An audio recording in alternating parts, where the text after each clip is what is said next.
What is up, tennis players? I'm OTI instructor Jeff Lewis, and in this video, we're going to show you 3 strategies you can use to immediately start winning more doubles matches. So we all know how rampant unforced errors are in the game of tennis. And while we should always be looking at how we can reduce our own unforced errors, we can also look at how can we create more unforced errors out of our opponent. Now, specifically in today's examples, we're going to be looking at the return of serve in doubles and the partner of the server.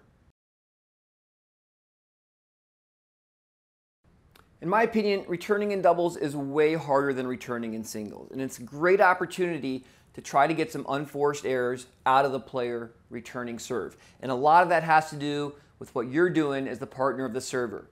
The first thing you can do is poach. Now, in my opinion, even players just getting into the game should be doing this strategy, a planned poach, where you're signaling your partner behind your back or you're communicating with them before the point starts.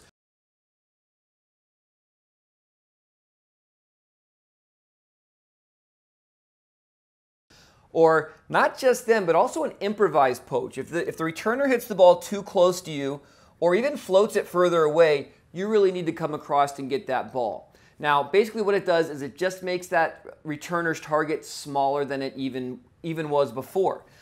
As soon as they know that you're going to be this active player taking balls over the middle and poaching a lot, they try to hit the ball further away from you, having a smaller target, thus creating more unforced errors, guaranteed. So our next strategy is one of the few times in tennis where a little gamesmanship is perfectly okay.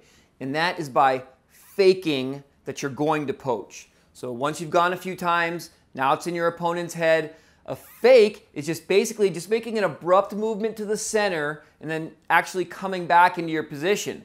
Now, the timing of this is going to be a little earlier than the actual poach because you want your opponent to see you. The goal of faking is to get in your opponent's head and just make them second guess their swing. Once their brain sends that signal, you want to try to interrupt it and throw them off, thus creating more unforced errors. So the third and final way to get some unforced errors out of the player returning serve is something I like to call baiting. And basically what you want to do is you want to bait your opponent in going to the hardest shot on the court. So in this case, for example, when a player goes down the line, I'm going to give them some more line. I'm going to tempt them so much that they just have to go for it. Meanwhile, they're going to have to change the direction of the ball over the higher part of the net where the court's shorter. So this is definitely the hardest shot for them to make if they can pull it off.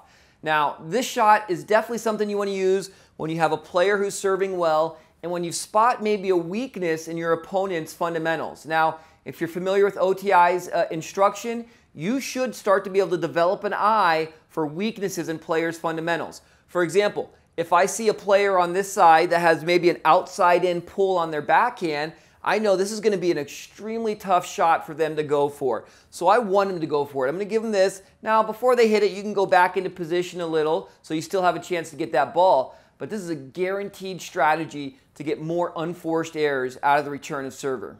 So I hope these double strategies help you get more wins on the court. Thank you for watching. Please subscribe to the OTI YouTube channel for more great tennis tips.